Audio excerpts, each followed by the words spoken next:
Et ils n'ont pu dominer l'expérience italienne des Nerazzurri puisque le Barça a toujours été mené au score. Les deux équipes vont se retrouver mardi soir à Milan. Et la question qu'on se pose et qu'on voulait vous poser à vous d'abord, Benjamin Mukanjo, est-ce que on peut s'attendre à un scénario identique au match retour? Oui, forcément, moi, avant ce match aller, j'aurais pas cru que le score soit aussi important. On avait notamment la semaine dernière déjà à peu près évoqué cette affiche-là.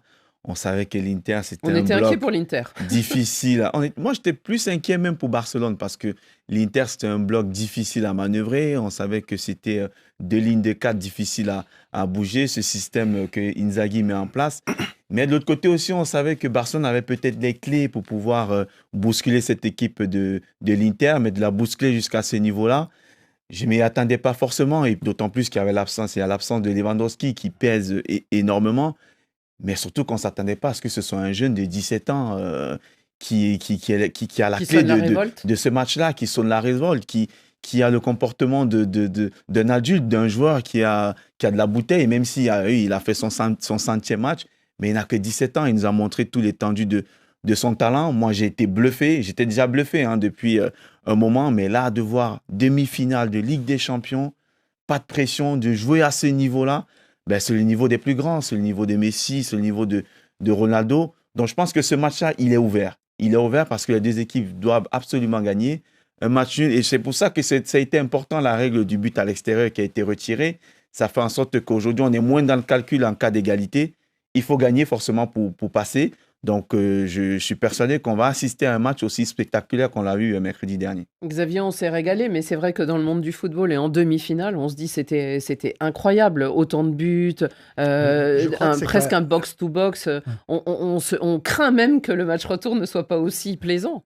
Je crois que c'est que la 4e fois dans l'histoire des Coupes d'Europe qu'il y a eu un 3-3 à ce stade de la compétition. Donc, c'est vraiment un match assez extraordinaire.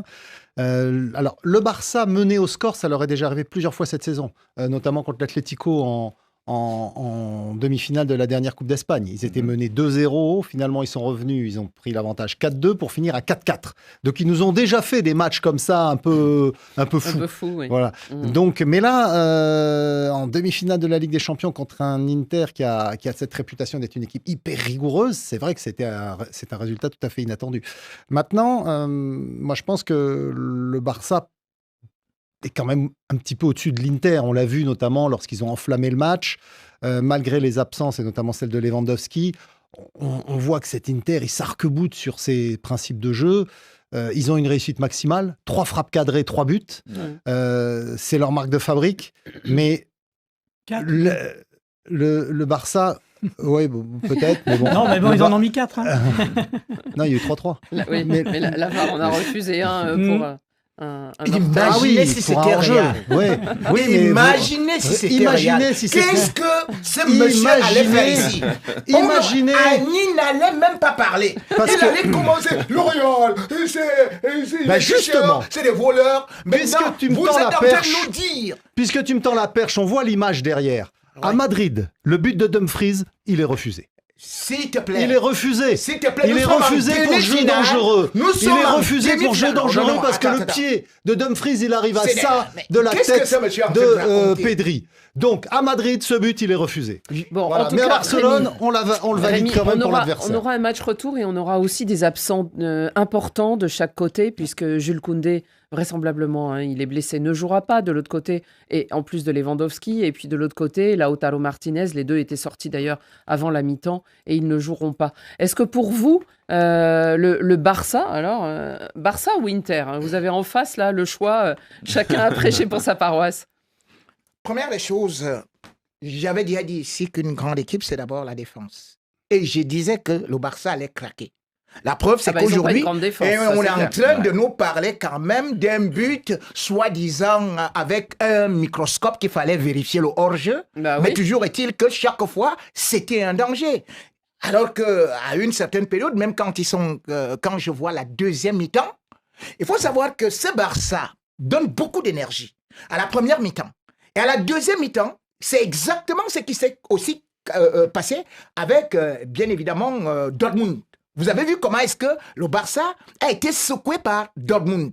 Donc aujourd'hui, j'ai dit, c'est bien beau, tout le monde est là, on s'extasie. Il a dit, oh là là, le Barça joue un football chatoyant. En fait, c'est vrai que on se souvient de l'Inter contre le Bayern, justement, où ils les ont dominés à l'aller et ils les ont maîtrisés au retour. Au retour, donc, pour moi, aujourd'hui, je crois quand même que lorsque je regarde cette équipe du Barça, elle est beaucoup vulnérable et je crois d'ailleurs que lorsqu'on verra certaines phases de jeu, surtout à la deuxième mi-temps, parce que le Barça va dominer à la première mi-temps.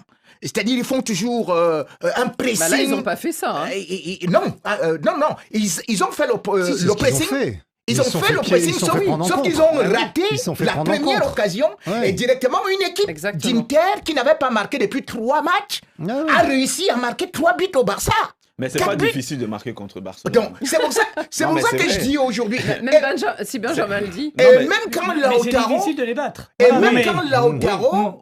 Non, mais on te dit bien que à moins 1, ils étaient sortis par Dortmund. Quand tu dis que c'est difficile de les battre, ils ont pris 3-1. Il faut pas dire ça. Oui, mais le Real a gagné combien de matchs contre Barcelone cette saison ?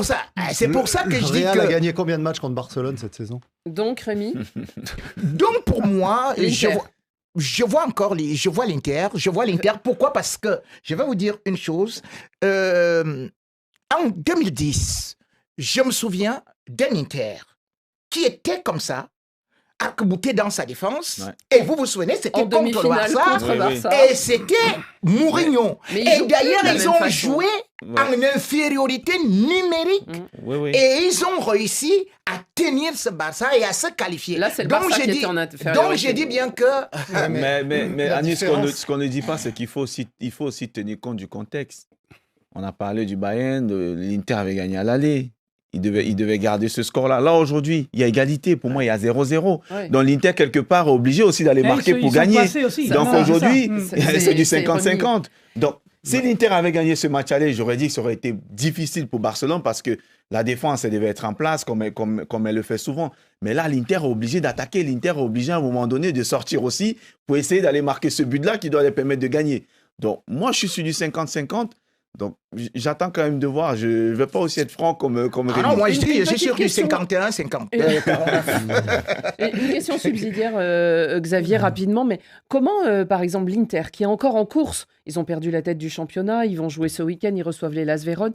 Comment on a vu que Inzaghi voudrait remplacer 9 joueurs sur les 11 titulaires qui étaient à Barcelone.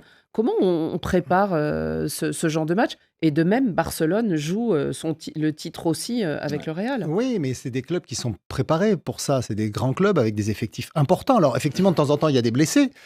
C'est vrai que l'Inter, Lautaro et Pavard sont pas là. Donc, c'est quand même des joueurs importants. Pavard, ouais, il faut voir. Mais bon, à Barcelone aussi, il y a Lewandowski qui est absent. Peut-être Ter Stegen va revenir. Donc, mais ça fait partie de la vie des grands clubs. Ils composent avec. Ils ont des objectifs. Ter Stegen n'est pas inscrit. Je crois que celui qui est là, c'est bel et bien, il n'est pas inscrit en Ligue des Champions. Non, mais en championnat, ce week-end. Oui, ce week-end, il le laisse au repos. Mais Lewandowski, il sera là. Il sera là pour le match retour de la Ligue des Champions. Baldé a repris les entraînements. Et Ferran Torres est très bon. Tout ça, ils ont des effectifs. Tous les postes sont doublés, donc ils ont l'habitude de jongler avec ce genre d'impératif. Le seul inconvénient pour l'Inter comme pour Barcelone, à la différence du Paris Saint-Germain et 1 degré moins d'Arsenal, c'est que eux, ils jouent le titre comme vous le dites. Donc ils ont des priorités, ils ont des priorités avec lesquelles ils doivent composer, et là c'est plus difficile pour le coach de gérer.